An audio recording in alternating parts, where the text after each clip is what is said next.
Hi gents, we are going to do some reading together today, so we're just going to take out your notes called Understanding Novels, please, from your books, and make sure that you've got a highlighter available because there are a few little details you need to highlight. And then we are going to, I just want you to follow along with me as I read to you. I hope my reading is better than yours, although I do hope by the end of the year yours will be better than mine. Here we go. Understanding Novels. All of us enjoy reading a good novel. In some novels we are enthralled by the story. In others we are absorbed in the characters. Quite often we are delighted by both. In the world of novels we meet all kinds of imaginary people, from all kinds of interesting places. How exciting it is to read a book like Space Demons and be with teenagers Andrew, Ben, Elaine, and Mario as they enter the world of the computer and play a game of deadly combat with the sinister space demons.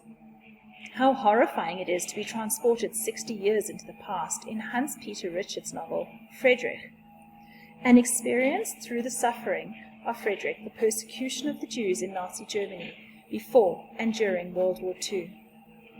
When we read a novel, we enter an imaginary world in which we share the emotions, thoughts, and actions of its characters. We identify with them as they struggle to overcome the problems. In some novels, the writers concentrate on true life situations. In others, they are concerned with romance, adventure, or mystery. Let's now look at some of the important features of most novels. Alright, and then in that picture there you can see some of the important features: the plot, the theme, the setting, the characters, and of course in every novel there is suspense or a climax. There is conflict, and there are different styles of writing. Okay, let's have a look. We're going to break down these different components of a novel over the next few weeks, and we're going to explore them in a little more detail. Let's start with the plot, and this is where you're going to need your highlighter, please.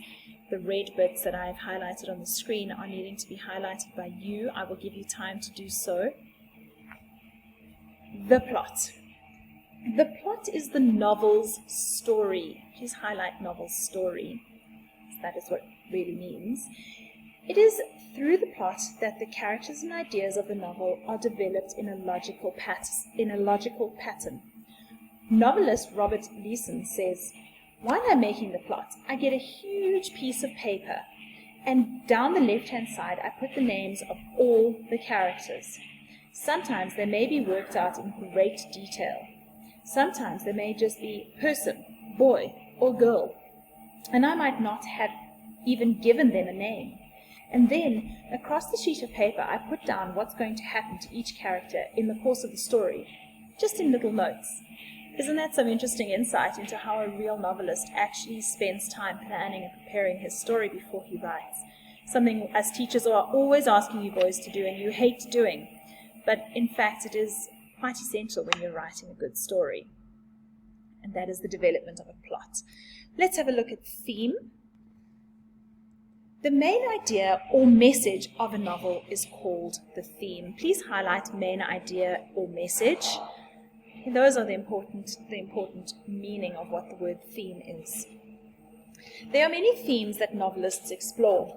In the novel The Great Gilly Hopkins, the writer Catherine Paterson tells of Gilly's struggle to find happiness, while in The Boy Who Was Afraid, the novelist Armstrong Sperry shows how Mafatu, son of a great chief, manages to overcome his overwhelming fear of the sea. Sometimes, while we are reading a novel, the theme may cause us to think more deeply about life. So these are the underlying reasons that there is a novel. What is this novel really exploring? Here are some common themes that novelists focused on. I underline these because they're really great ideas for you when you start writing stories, to have an idea of a theme. Common themes are ambition, love, hate, revenge, social injustice, conflict, racial prejudice. Right, gentlemen, please make sure that those are highlighted, and thank you for your lessons today. We will see you tomorrow. Bye for now.